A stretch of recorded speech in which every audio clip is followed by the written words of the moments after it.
First story. Got angry and damaged my car, got her a £2,000 fine, and her car crushed and her tenancy put into question. I live in a maisonette house in the UK. A 4 in a block and the only parking is on the street.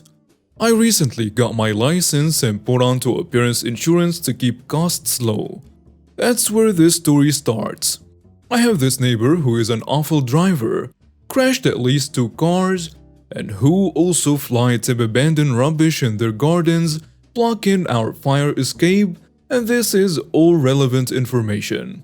I parked my car outside one day on street parking, and she pulled up right behind me, blasted her horn and started swearing at me to move out of her space, opened my door and threatened to smash my car up. I locked my car and went inside, ignoring her completely.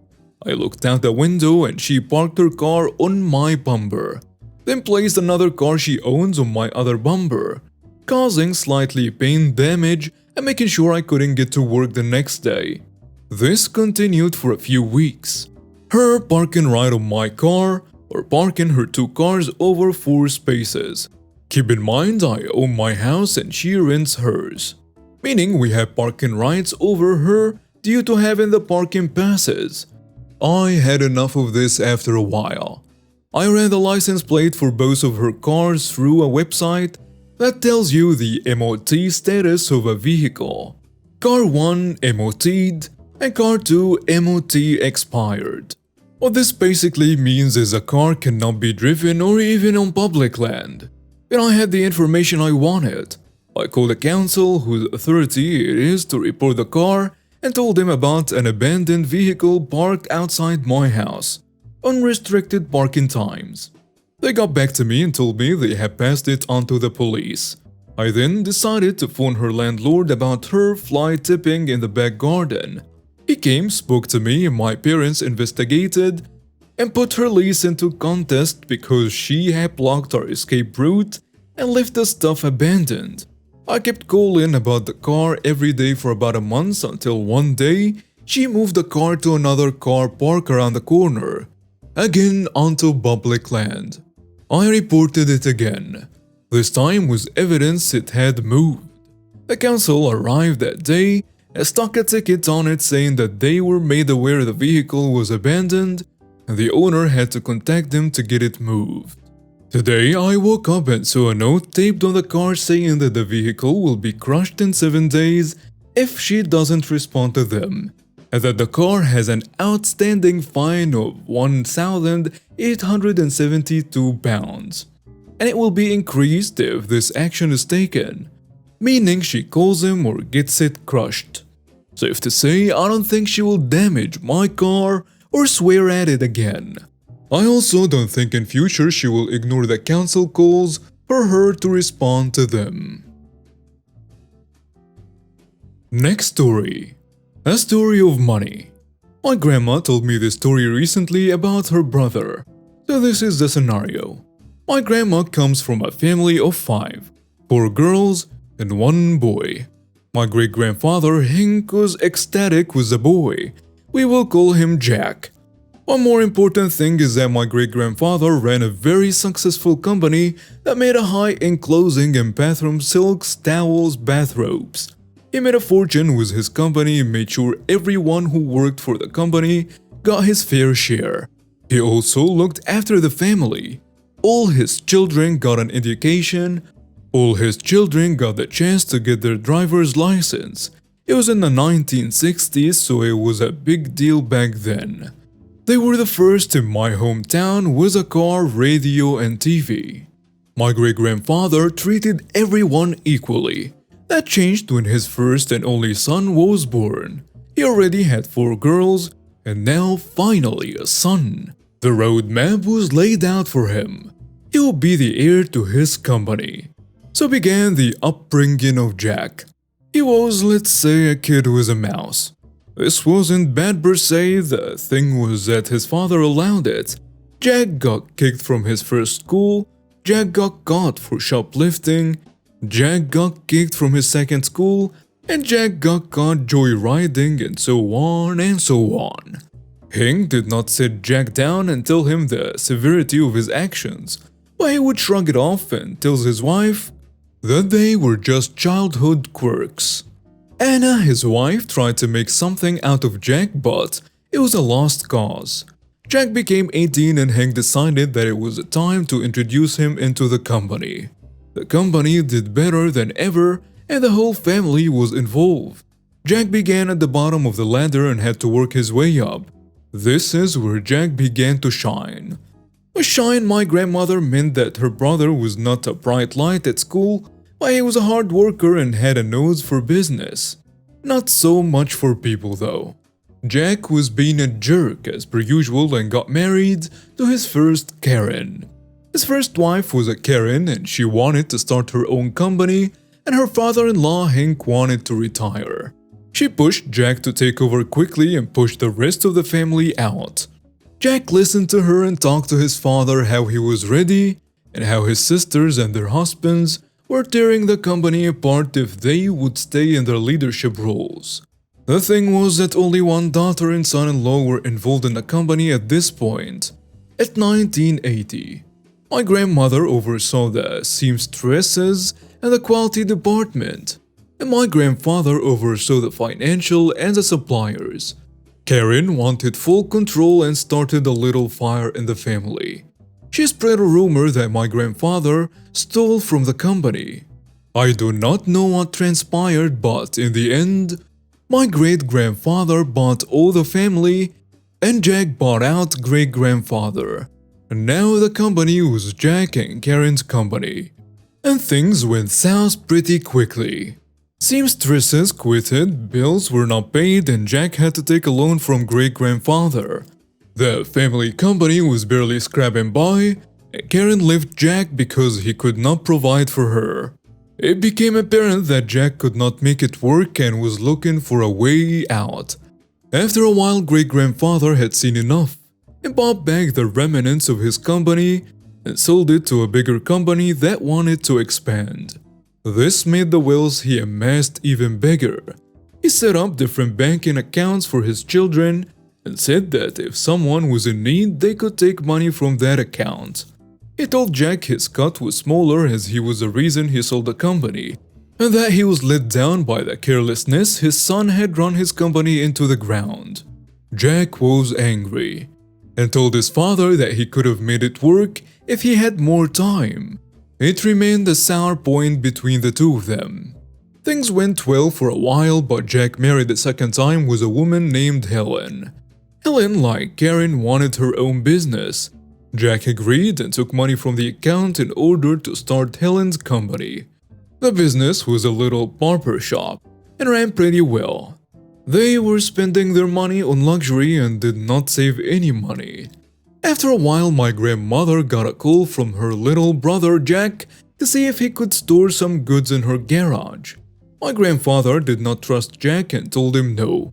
And my grandmother did not agree, but they agreed to it.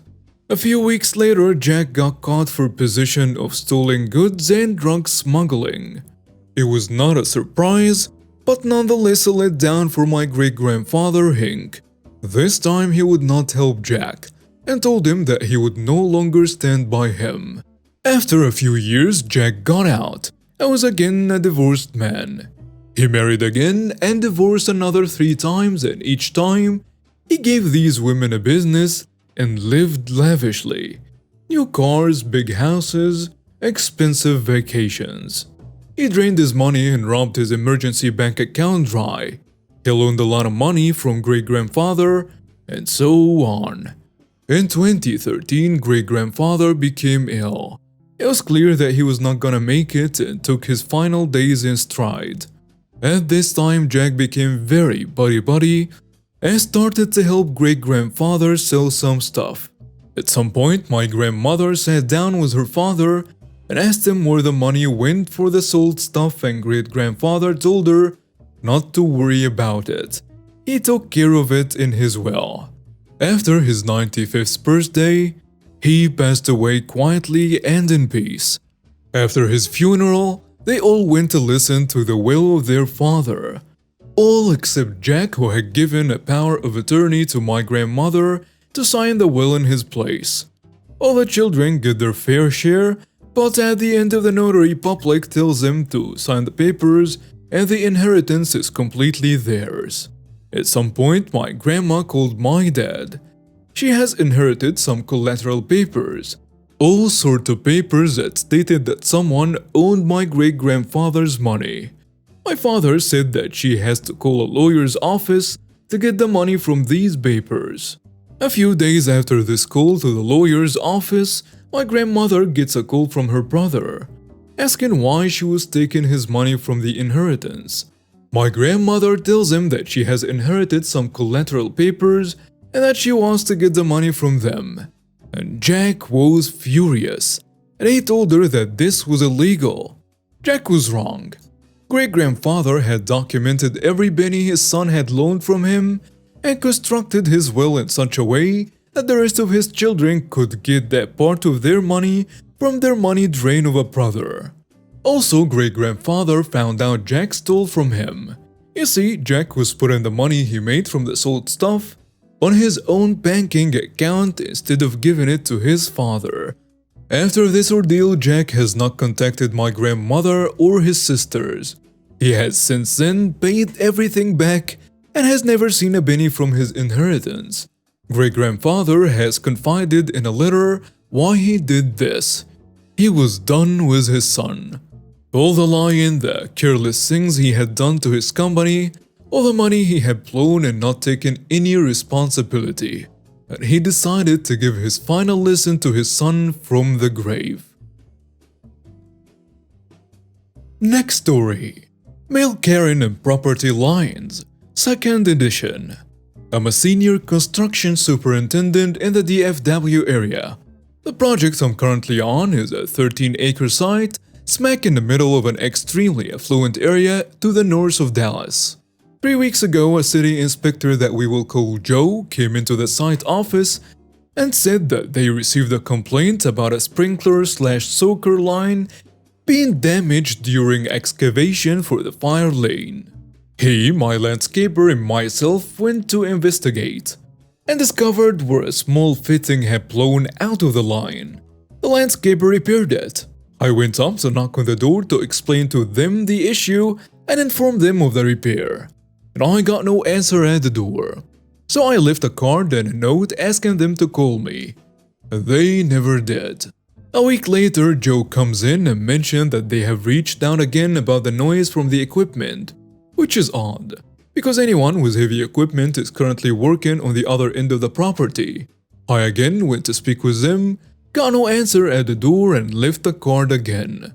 Yesterday, while walking, Joe told me that they are complaining about our construction fence being on their property and killing their grass. The fence is 12 feet from their fence, and our specs call for it to be a minimum of 15 feet from the property line. So I pull up our CAD files on the survey plat, so I can make sure we have it placed exact and realize that their wood fence is 4 feet onto our property. Their house is about 14 inches onto our property. During all of this, I get an email from the city asking me to place a construction fence squarely on our property line. The email sent to me, the apparent homeowner Joe, and my project manager. I brought the surveyors back out yesterday to pinpoint our property corners and give us some 10 feet offsets. Reference point 10 feet east of the property line for line of sight to measure from. I knocked on the homeowner's door again and got no answer. Mind you, every time there were cars in the driveway. Fast forward to this morning, my fence crew showed up and they began moving the fence onto the property line, which take 2 feet 7 inches of their driveway. And 18 feet off the road where it ends at the property was previously a cul-de-sac. The client finally reached out, or more accurately, came to the site office in a huff. I explained the issue, showed him the plant, and he left with some unkind words flowing from him, like diesel exhaust on a steep incline. I put a pause on the fence relocation, just to soothe the wound. My project manager called him. I called the city right-of-way engineer and our client. We set up a meeting that just ended. He claimed that our plan was wrong. The engineer and everyone else disagreed. The back and forth went on long enough for the client, who is an extremely laid-back and quiet gentleman, to finally speak up and basically say, "We're just gonna go ahead and sell you the property you've stolen at current market value plus 10%. In this area that is not cheap. If that is not acceptable, we will just have you move your fence, cut out your driveway, and use the east side of your home for advertisement. Or you can back off, let these guys work, and we will give you lifetime use of the area you currently occupy, so long as there is no more hassling of any kind." The guy asked me if we'd move the fence back out, and I told him no. I agreed to take it off his driveway, but the street and green space belonged to us. We only did what he asked us to do. The engineer who asked me to move it agreed. So there it is, story again, the fallout and the conclusion.